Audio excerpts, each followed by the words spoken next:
Gemini, hi, welcome to Mr. Queen PH. At ito ang inyong monthly reading for November 2024. If you're interested in private readings, meron tayong link sa description at sa pinned comment. Paka-check nyo na lang information kung paano mag-book for a private reading. Ayan. So, let's see, Gemini, what's coming to you November 2024 for Gemini. Okay, so you have Wunyo. Wunyo is about bliss, happiness. So, meron mga bagay na magpapasaya sa'yo ngayong November. Pwedeng you will go on a vacation or you will do some fun things. Yung mga masasayang activities. Pwedeng you will spend time with your family. Yung tipong pupunta kayo sa theme park. Di ba ang saya nun? Oo. It's like healing your inner child or spending time with your loved ones, your kids kung may mga anak ka na. And some of you will also go on your dream vacation. So maaring meron kang matutuloy na bakasyon with your loved ones, with your family, or pwede rin just by yourself. But some of you, marami kayong makakasama. Oo, kasi meron ditong manas. Manas is humanity, being connected to a lot of people. Pwedeng you will be more outgoing, having fun, meeting new friends, meeting new connections ngayong November. So, spending time with, people, no? Dahil sa mga events. So, maaring yung iba sa inyo, you will go partying, no? Usually, November, marami rin mga parties dyan. Or mga events, no? Sa family, reunion, kung ano-ano pang major events within your friends, your family. Okay? Some of you, maaring, you will also focus on yourself, improving yourself. Dahil yun yung magdadagdag sa inyo ng confidence, no, sa inyong sarili. Syempre pag confident ka, andun yung certain level of happiness, yung joy, no? Dahil kumbaga you can carry yourself so well. And meron ditong isa, may mga bagay lang na pwedeng maging reason para ma-frustrate ka, lalo na yung mga bagay na plinano mo tapos hindi matutuloy, or yung mga gusto mong gawin pero hindi mo magawa kasi may mga pumipigil sa'yo. So, syempre nasa sayo na yan kung paano mo yun i-handle, kung gaano ka determinado para matanggal yung mga limitasyon na yan sa paligid mo. Okay? So, depende kung gaano mo ka gusto na ma-accomplish yung mga plano mo, yung mga goals mo. Okay, let's see what else. Kasi iti-test niyan yung patience mo eh. Oh, 'di ba? You have desert. So resilience, kumbaga.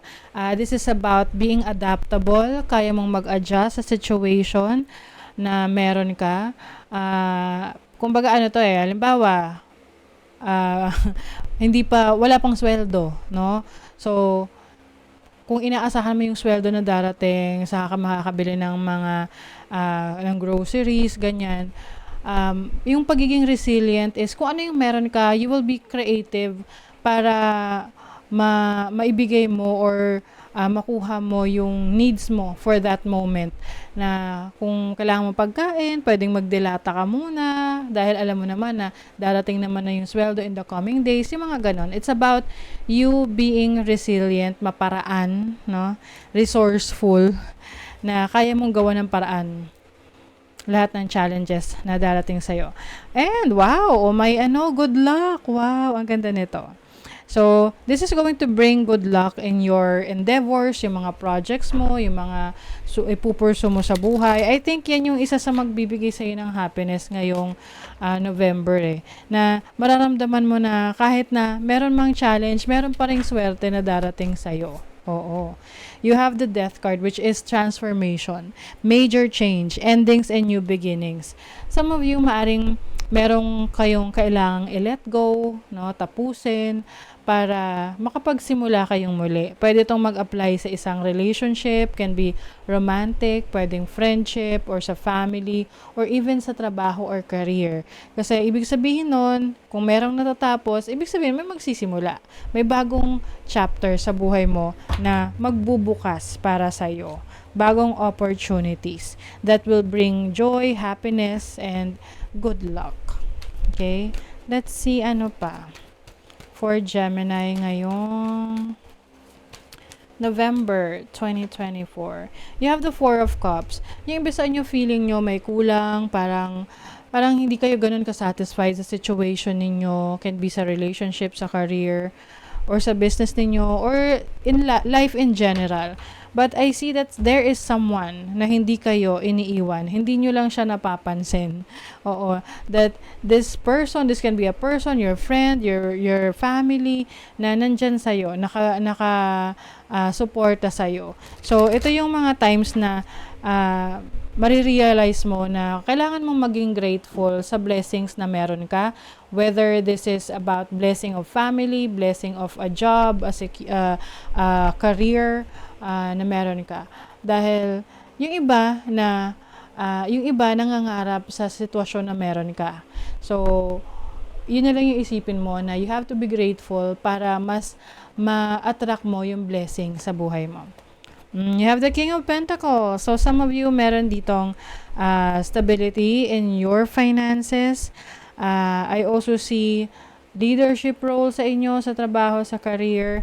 Pwedeng there is someone na magbibigay sa'yo ng tulong or assistance, financial assistance, just in case kakailanganin mo. Okay? You also have the Queen of Cups. So, this is someone who is very caring, nurturing, and I think ano man tong challenge na pwede mong pagdaanan ngayong November, kayang-kaya mo siyang ma-overcome through the help of other people around you. Na may mga taong very supportive and caring sa'yo. Minsan hindi mo lang sila napapansin, pero nandyan sila para sa'yo. You also have the Knight of Swords. So, may mga bagay na mamadaliin ka, aasikasuhin ka ngayong November. Or, ito yung kailangan mo nang bigyan ng atensyon kasi pwedeng pinabayaan mo to ng mga nakaraan. Pwedeng mga documents na kailangan mong ayusin, paperworks, mga requirements na kailangan mong ma-accomplish. And you have the Fool. Oh, this is new beginning.